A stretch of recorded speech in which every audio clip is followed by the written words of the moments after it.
All right. Um, Hello, everyone. I'm Caleb, like Supa just said. Just a little bit of information about me. For the last 10 years, I've been studying creative writing and storytelling. I worked my associates all the way up to my master's in creative writing. I also taught literature. And for the last 4 years, I've been kind of teaching the art of research and composition. And so I like to say I'm kind of a Swiss Army knife of English skills. And right now I teach literature at the IB program in St. Dominic. So I say this just to let you guys know, one, you're in good hands, okay? Secondly, when I was making this presentation, I was like, dang, how do I like what it made me question like what is storytelling really and how do I communicate that idea to people? How do I condense 10 years of what I know about storytelling into exactly 1 hour? So my response was this. Typically we would teach like creative writing 101 in the university, and it would be a 4 month crash course. You take about 3 hours a week for 4 months. And we crash course you in like poetry, fiction, nonfiction, all sorts of stuff. And so I've decided to take about like the first 3 weeks of that semester and smash it into 1 hour. So what's going to happen is that I'm going to be talking a lot. I'm going to just throw a lot of information at you. I really hope that you have some great note taking skills. And I will be giving you practical things that you can go home with, that you can do tonight to start making good poems, good advertisements, good lyrics for songs, good short stories. Okay? All right. So to set my, oh, let me put my timer on. All right. Well, anyways, thank you. Um, so it's good to set expectations, right? So expectation number one, I can't teach you how to be an artist or a writer in 1 hour. Logical, yes?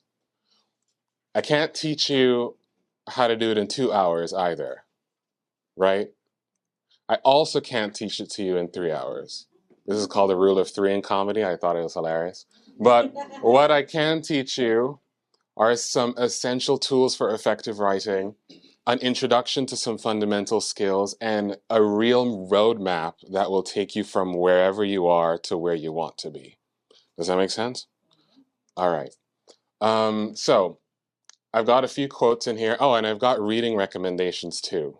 So these quotes are going to be from a book that I read as a teenager. I feel like it changed my life. It's called The War of Art. Have you guys heard that one before? No, no, no. The War of Art.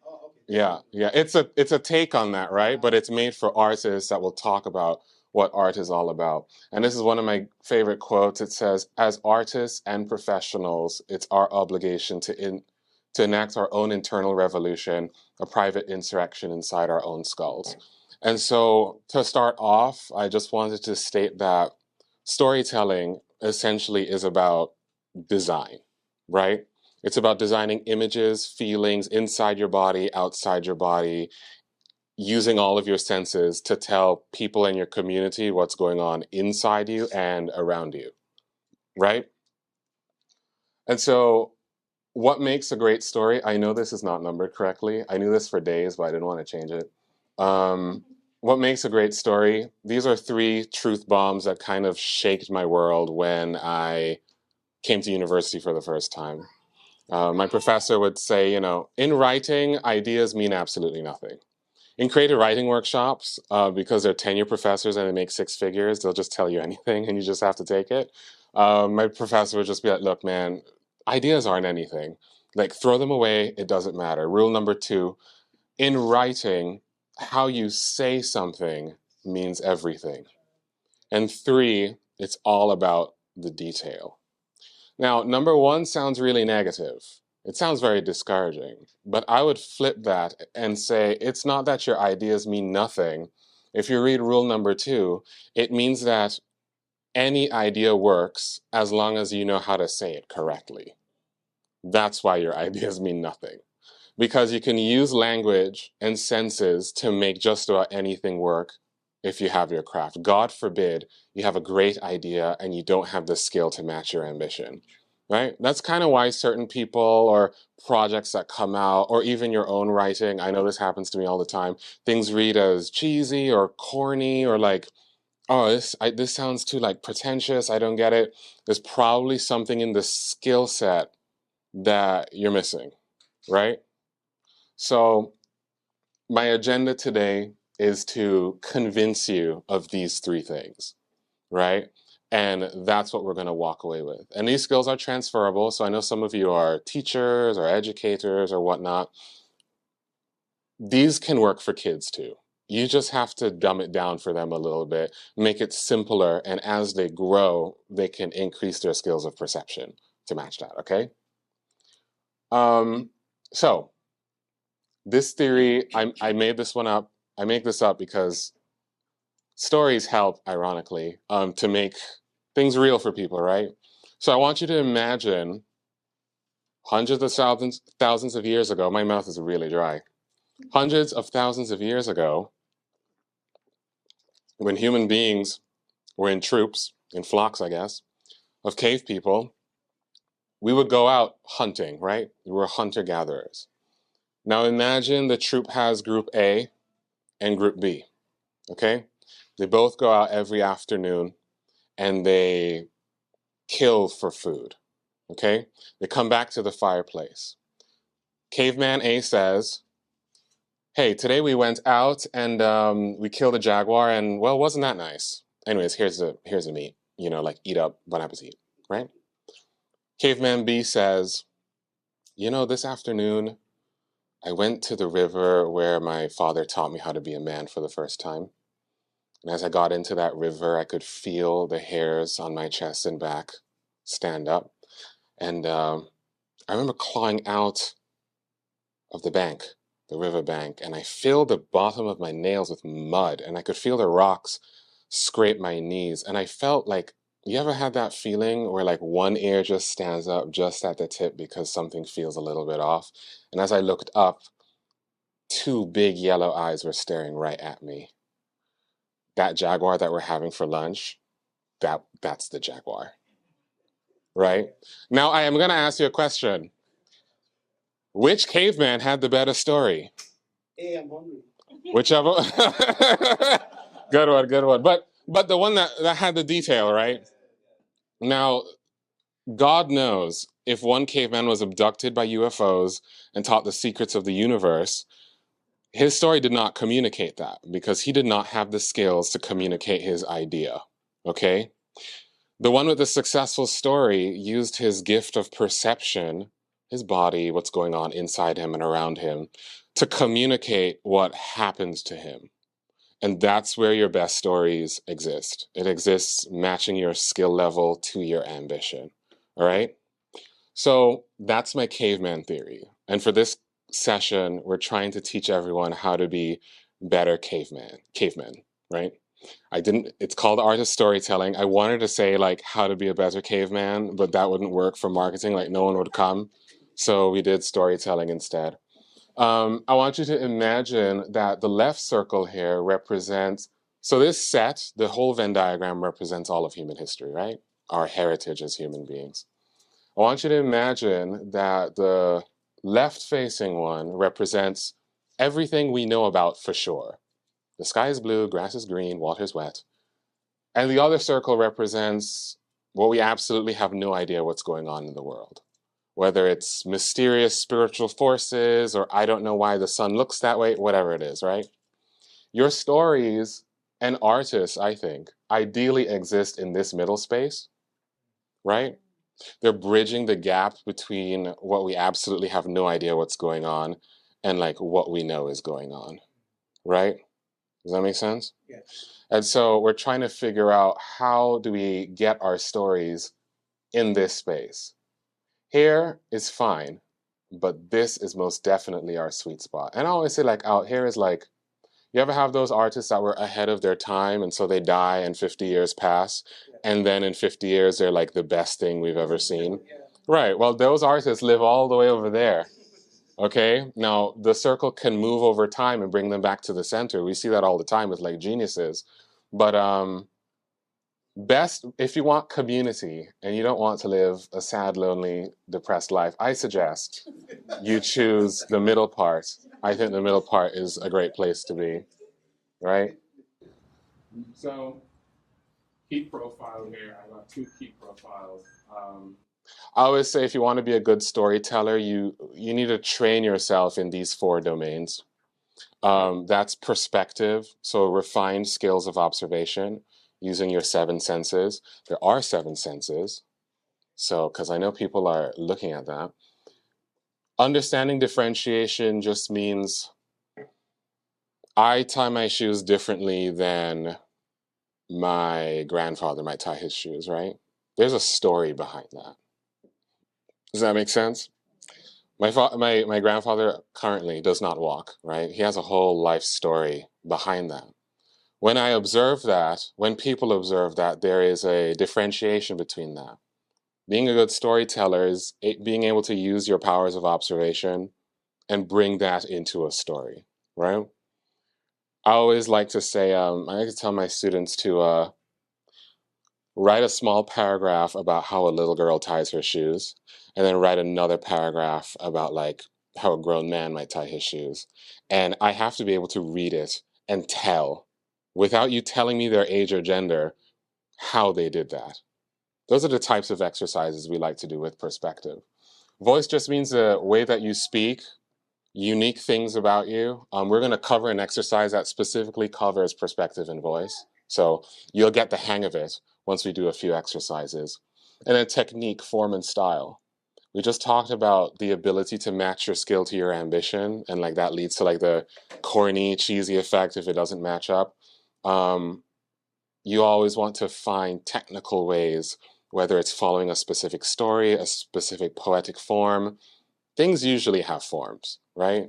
Just like if someone is a dancer, you know, I don't dance, but you say like, "Oh, can you dance the salsa?" Well, I'm saying, do you have the skills inside of you to move your body in such a way that you do the thing we're referring to as salsa? It's the same thing with form and technique. If someone says to me like, "Hey Caleb, can you write me like a 18th century Victorian sonnet done in like the Gothic style?" It's like, okay, like first of all, give me like a few days to do it, but I can, right, with enough research because I'll know what those forms are. I just have to warm up and get to it, right? So we'll go over some of those. Now, this is a different profile for individual pieces of language art, and that's kind of what we're covering. Language art, whether it's poems, novels, short stories, songs, they have a mix of these four things. And this is your roadmap, right? The past four and this four, this is your roadmap of things to study when you're out on your own being an artist. Poems or pieces of language art typically have a mix of character, pattern, and tension, chronic tension and acute tension. So for short stories, that means or fiction in general, or TV shows or movies, chronic tension. You know, when you go to the hospital and say you have a chronic issue, it means it's been happening for a long time. Whereas if you have an acute failure of some sort of organ, it means this is incidental, it happened just now, and we've got to fix it. This hasn't been happening for a while. Does that make sense? Tension in a story is the same way. So I like to think about, let's think about the Lion King, right? Has everyone seen The Lion King? Yes? Okay. The one that matters. Yeah. Is it? I haven't seen it. I'm a hater. I'm a grump. No, but chronic tension. What is the chronic tension of The Lion King? Uh, right, exactly. Yes, absolutely. And it starts with that. And the acute tension, the new tension that happens is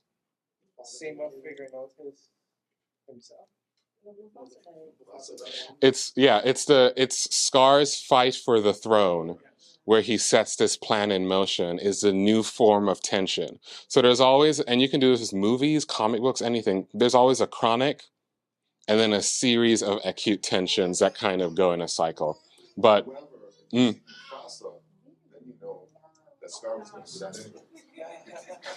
right. Classics only. That's our new stand. No, I do like Lin-Manuel Miranda though. I think his music is great. Um, so we have music. Music is most evident in if you listen to the Samanthan song without the music, right? Look at the lyrics of the song. They're using actually methodical devices to make the song bounce along even if there is no music. So like what's the first line of the Samanthan song?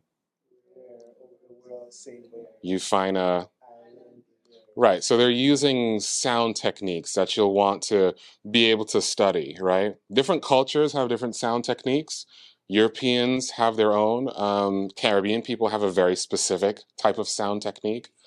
Um, and so this is what we're talking about.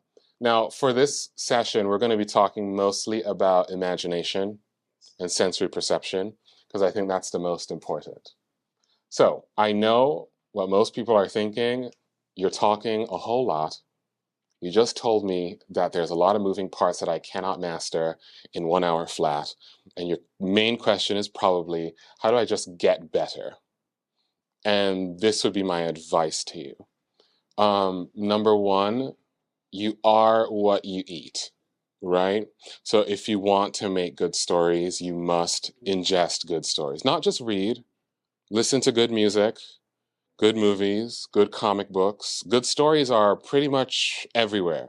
And by good, I don't mean in a snobby way, like, because I know I made fun of Mufasa just now, but what I'm saying, what I'm saying by good is actually stories that make you feel good, right? Stories that talk to you, because stories that I like might not be stories that you like, but they're just as equally valid. You want to ingest those stories as much as possible and do them with a critical eye, right? So I'm going to show you some exercises how to do that. We already talked about chronic and acute tension. The next time you turn on any sort of anything, try to identify the chronic tension and the acute tension and see how those cycles go around.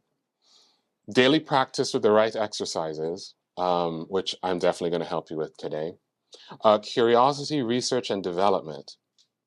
Um, One of my professors taught me this, and it kind of changed my writing career.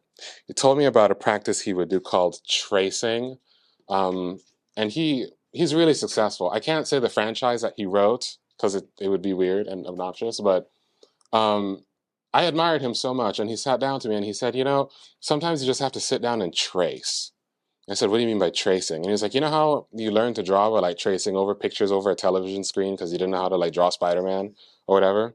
It's the same vibe actually. You can actually take your favorite chapters, poems, whatever, your favorite scripts of a movie, and literally open a document, trace it.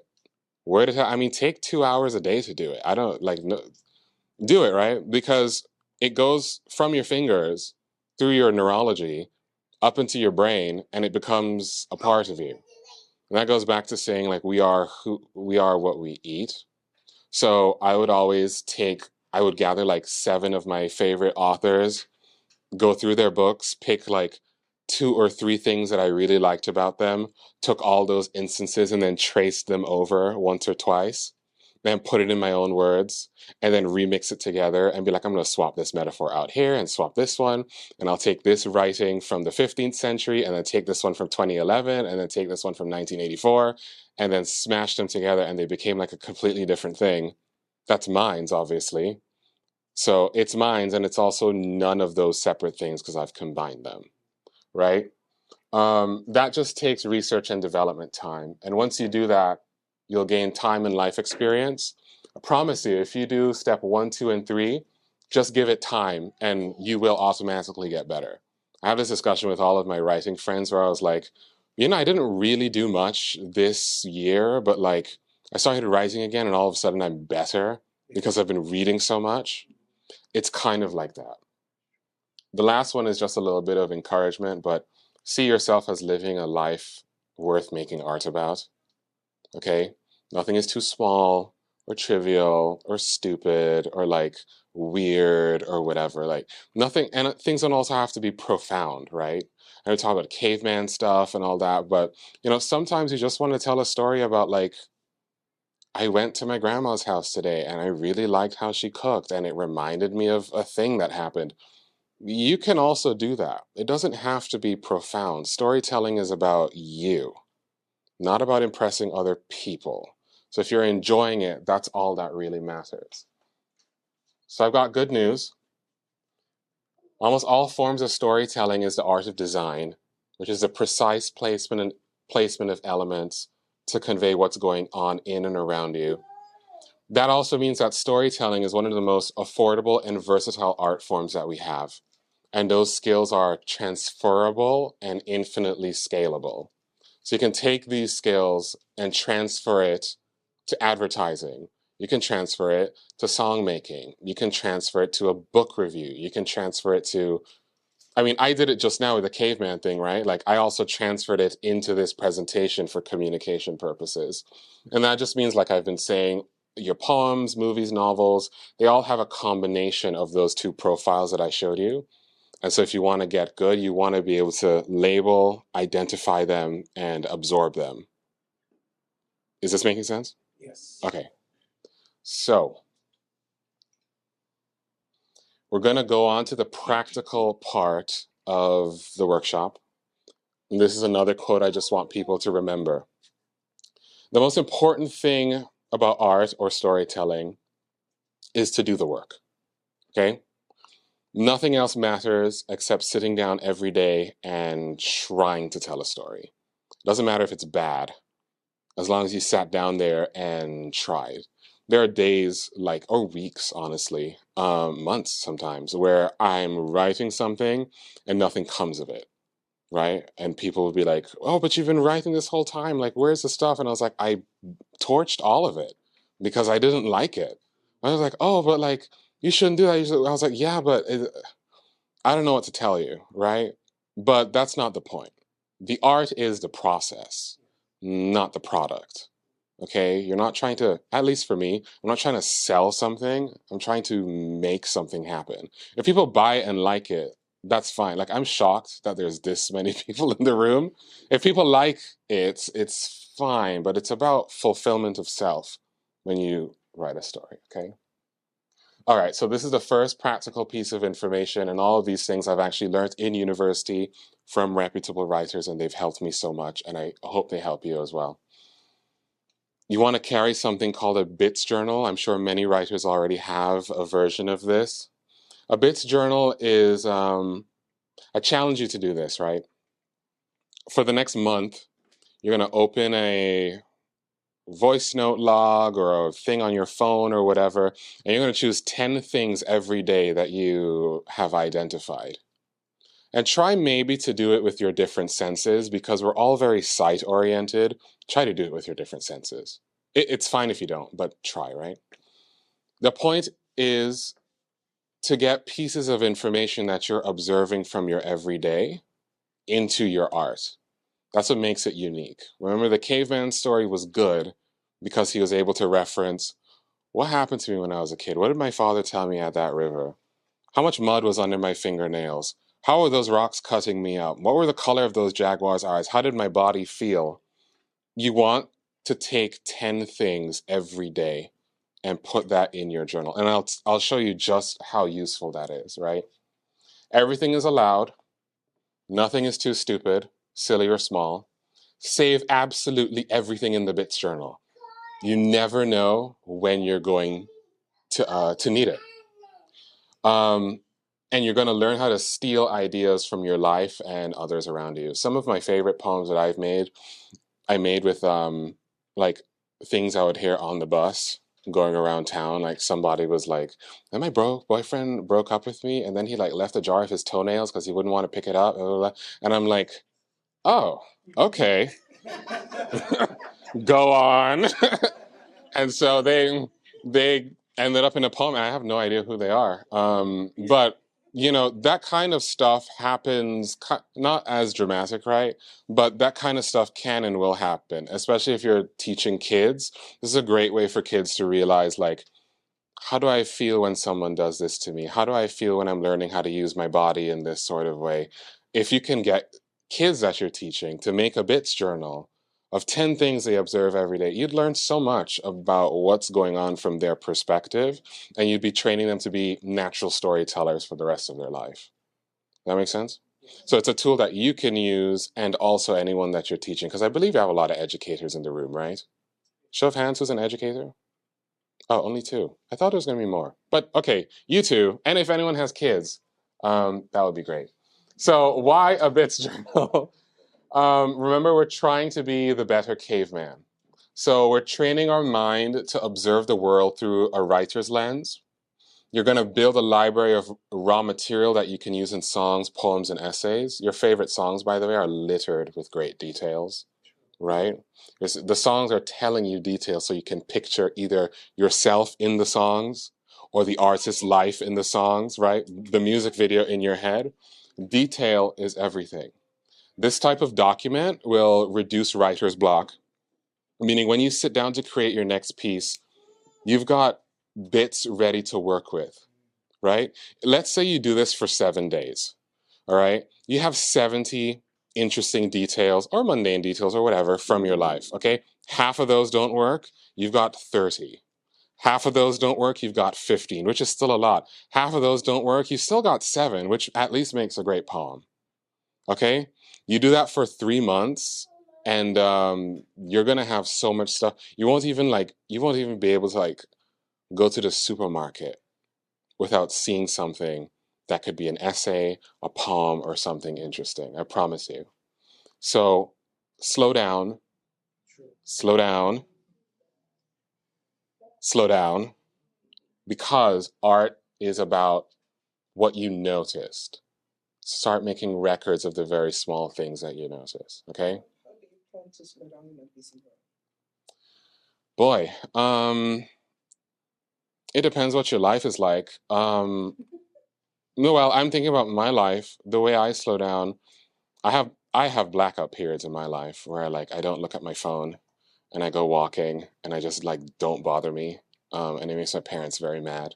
But they kind of know that like, hey, every now and then Caleb will either lock himself in his room just to like vibe and do absolutely nothing, or I'll go to the beach or something. You kind of have to fight for it. Because if you don't fight for it, people will ask you to do things that you don't really want to do. And would you feel comfortable sacrificing that part of your soul to, I don't know, do something else? That's just something you have to navigate and negotiate, right? There is no set formula for that. Yeah. That's a really great question. This is something that I've struggled for a long time. Hmm. Basically, how do you slow down in a busy world? And so, using, for example, a tool that Caleb is saying, um, write down one of the things that distract you, and you decide what is the level of priority that has in Hmm. your life. Is it the casual scrolling on social media? Is it a certain conversations with people? What is it that takes time away from you? That probably isn't as necessary, or that could afford you time to be utilized elsewhere. But I would add also, the best thing is that writing, again, is one of the most affordable art forms that we have, right? Remember, storytelling, yeah, I mean, sure. I was broke as hell in college and I was making stories. I said storytelling is extremely affordable, right? And it's one of, I wouldn't say it's the least time consuming depending on what you're doing, but I would never underestimate how much 10 minutes can give you in writing. In fact, one of my favorite exercises that we're going over today will be a 10-minute exercise that I usually do when I'm in my writing mode. I do it 10 minutes first thing in the morning, right? We'll go over it in a minute. This is an example of a bits journal. Um, Full disclosure, I made ChatGPT make this because I didn't want to show my personal bits journal because it gets really weird really fast. Um, so I did this one, but I did vet most of them, and I think that they're cool. So this one says a dead lizard curled like a question mark on the sidewalk. Now you don't have to add interpretations to your observations. You just saw a dead lizard, it's fine, right? My dog has a habit of ripping dead animals apart and leaving the bits as gifts all over the place. That's one of the observations of my life, right? So that's in my bits journal, and I don't know how I'm going to use it, but I thought it was very unusual and interesting. The smell of someone else's cologne on a library book, right? I happen to work. Well, here's the thing. Here's the thing about great stories. Again, nothing is too silly for a bits journal. And we'll go over that. Some of the best books that I've read have interesting details. Like my professor told me this. He used the F-bomb, which I'm not going to use here. But he said, no one will ever blame you for being too interesting. And he told that to us for the whole class. He was like, you know what the problem is with everyone's stories? They're all good. And I paused and I was like, what does that mean? It's like, they're all good and they're just fine and they work perfect. But we have 5,000 of those stories coming in every day. No one is interesting. Like, make it weird. You know what I mean? And I think that's one of the joys of storytelling is being able to pull your voice in that way. So, I mean, some of these are really dramatic, but a pigeon limping but still flying. I did see like a one-legged pigeon the other day, which I thought was weird. Um, a slice of mango left melting on the pavement. These are just easy, mundane things that if you point out, you'll find a story in it. Eventually. Your bits journal can also have pieces of your favorite art. I've got clips of my favorite movies in there. I've got clips of my favorite songs in there, my favorite lyrics. And this is one of the best quotes that you can have. It says, this is T.S. Eliot, who is a very known legendary figure, but it says, and I would swap out poets for just artists, right? Because we're talking about art in general. Immature poets or artists imitate. Mature poets steal. Bad poets deface what they take. And good poets make it into something better, or at least something different. The good poet welds his theft into a whole of feeling which is unique, utterly different from that which is torn. And that's what I was talking about earlier, where I was like, I'm going to take 7 of my favorite writers. They're all from different centuries and they all have wildly different identities. And I'm going to smash them together and then use my bits journal and then like play around with it. And then all of a sudden I've made my own poem over the course of like 4 days. It's been something completely different, right? One of the poems that I won 2 awards with last year was like that. I won the UVI Vincent Cooper Award and then the Caribbean Mag Plus Award, and then I was in the University of the West Indies anthology for Black masculinity or something. And all those poems actually took this rule to heart. Like it was one of them was a conversation I heard an old woman had mixed with the Our Father prayer, mixed with an experience that I had with my ex, like the night we broke up. I'm a very dramatic person. But I mixed it all together and I submitted it and it won like 2 awards. And it's like, well, they're neither, we mashed it together, right? And I used the details from my life to do that. So here's the good part. Like we're getting to the practical bits now. Power is in specificity. This is called power placement. The power is in the verb, right? One of the easiest things that you can do tonight is to take a generic sentence. This is an exercise, not a poem. You can take generic sentences. Now take a bunch of nouns, go through the dictionary or just come up with words and turn them into verbs and see how they change the power of a sentence. Okay? So maybe not that this, and remember, bad caveman, good caveman, right? So the sun was bright today, okay? Or the sun silvered the sidewalk. A little bit better. Sidewalk is a thing you can see, and sun has a kind of silvery quality to it, so it improves it a little bit. True. Well, actually my entire thesis in at the university was about converting this into Caribbean English. So my entire thesis was phonetically spelt Caribbean English with anthropological references that took classical English poetry and then transferred it over.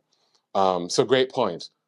that goes to show, though, that you can do this with any kind of language. Language is language, right? Storytelling is a universal art form.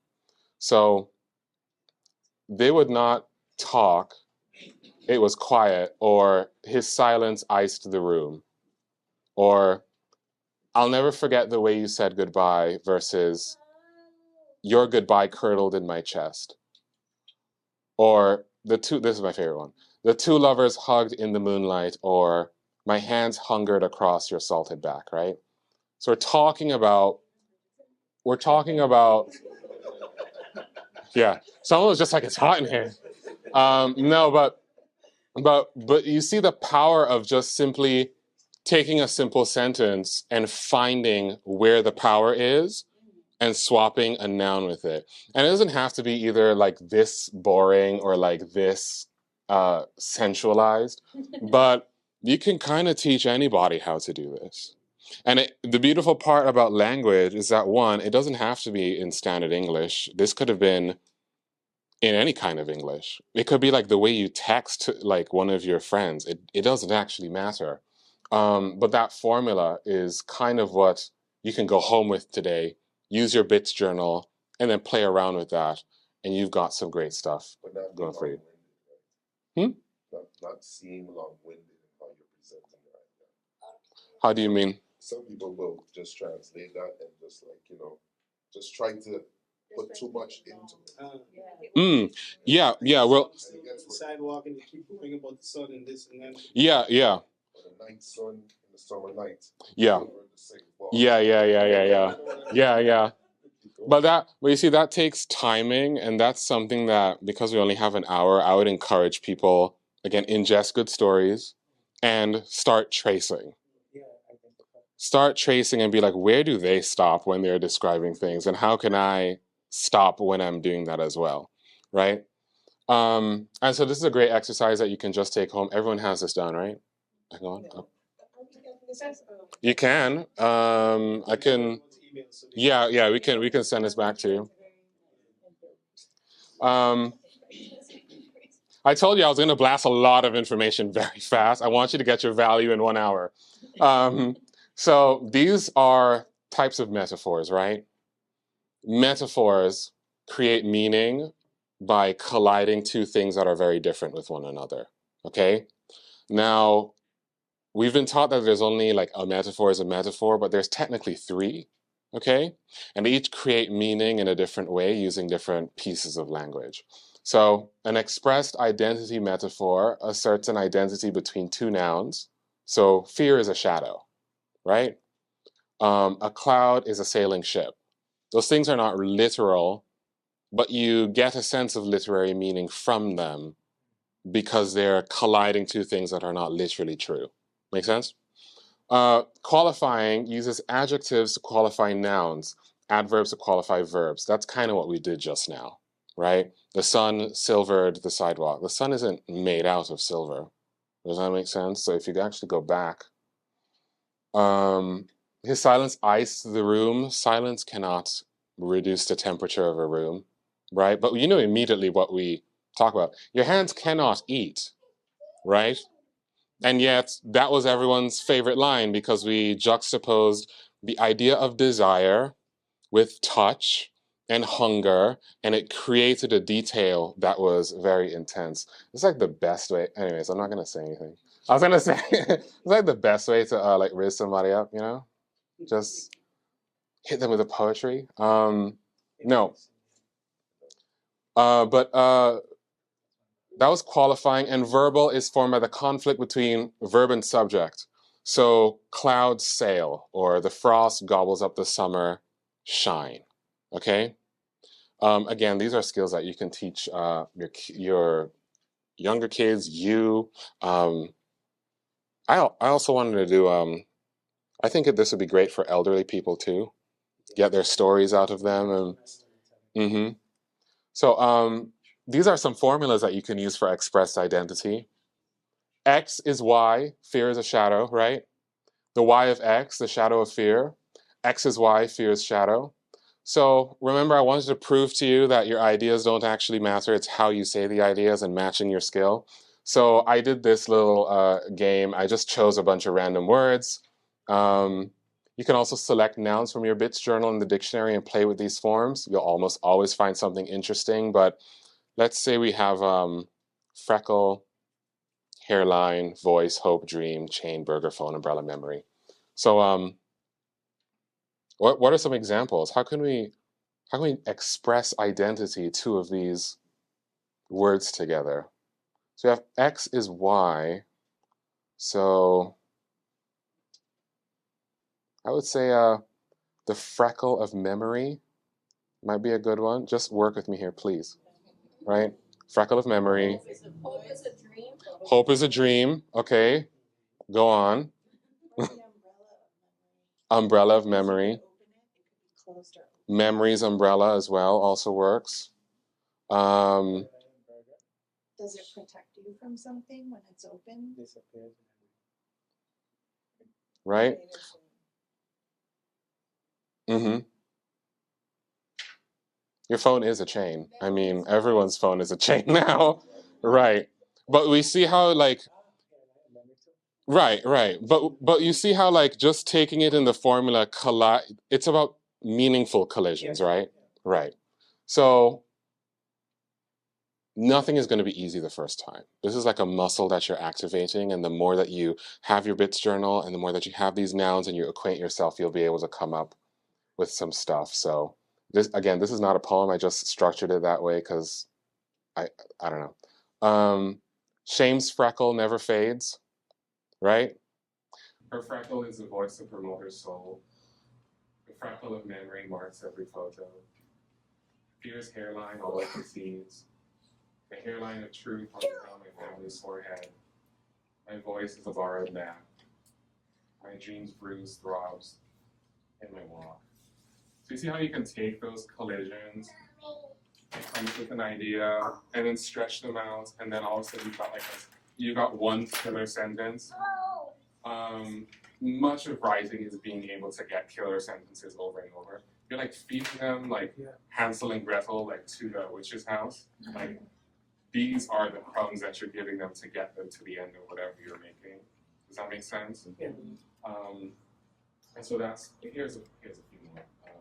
Grief is a second spine. I didn't even know what that means. It's just provocative. Yeah, you're correct. Yeah. The hunger of forgiveness, childhood's rust, depression's mattress. You can do this also with qualifying. Ever since we started talking, we won't stop having smoky conversations. Right? I picked up drinking again. I guess you could say I retried all my habits. Right? Just off the top of my head.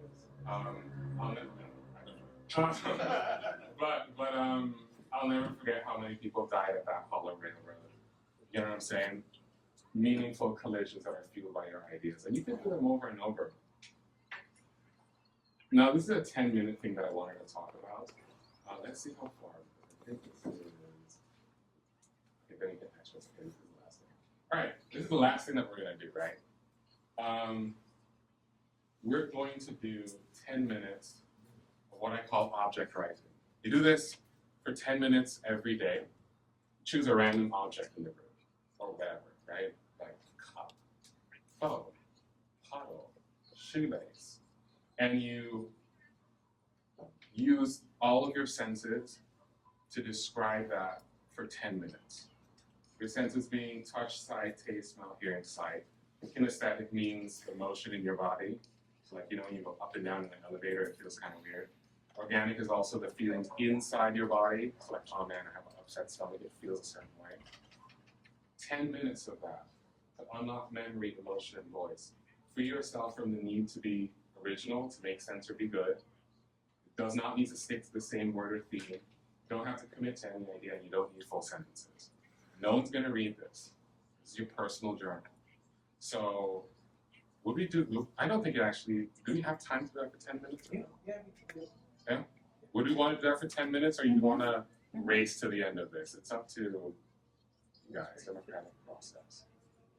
Like this. We have 13 minutes on the clock. So Yeah, let's race to the end. Race to the end, or Yeah, race to race to the the end. end? All right, cool. But everyone will, you do this, and then attached to it, I have examples that people have done. They're not perfect examples, but they are examples. And you can always use your cheat sheet, right? This one is for pen, and so black ink tube, cool plastic, a little slippery, click, click, tip scratching paper, writing flows left to right, slight tension in the hand with writing metallic and chew it to the end. Whatever it is, right? You're not married to the idea when you're object writing. Feel free to say, you know, go from puddle to the water. Okay, the water reminds me of chocolate milk. Chocolate milk reminds me of that time when I was in kindergarten, where like a girl threw up on my shirt and I smelled like pumpkin for the rest of the day. That pumpkin really reminds me of my grandma. Oh my gosh, I went to the beach with my grandma one time. Never forget how the sun burnt this part of my face and then my ears. And I felt like someone threw cayenne pepper on my face, you know, my mom's season. Like, do that for 10 minutes, I promise you, you're gonna get better. This is your own version of training yourself to take your observation, take your senses in and around you, knock it out on paper. You'll become a better writer. Okay? At the end of this, this is a quote from The War of Art. How many pages have I produced? I do not care. Are they any good? I don't even think about it. All that matters is that once you've conquered it and you do it 10 minutes every day, you're good. Stop at 10 minutes. That's the rule.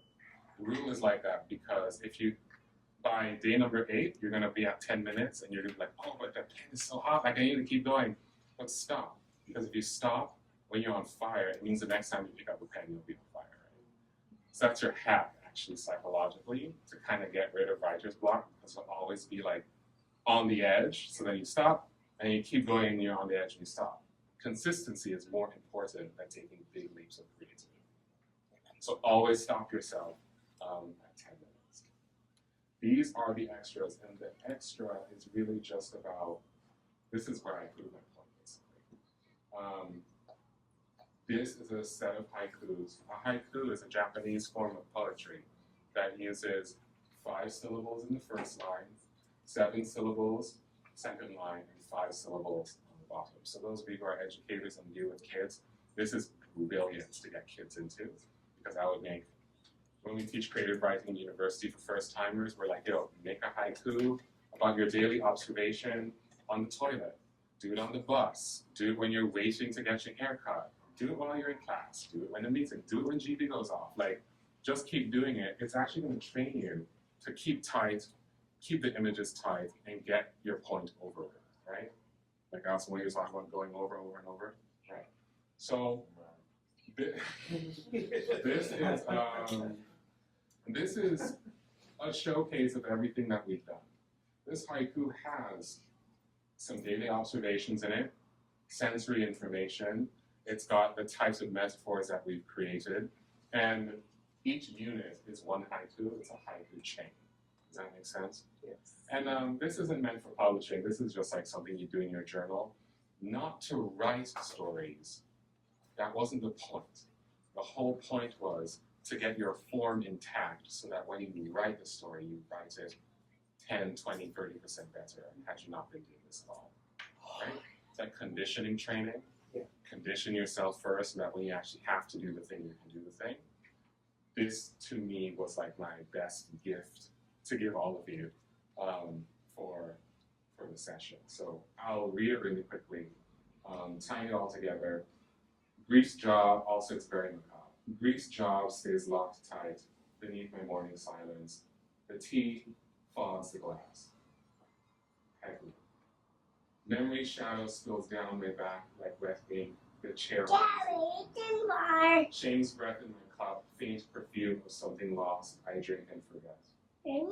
Loneliness's mouth presses warm against my neck. The wind doesn't lie.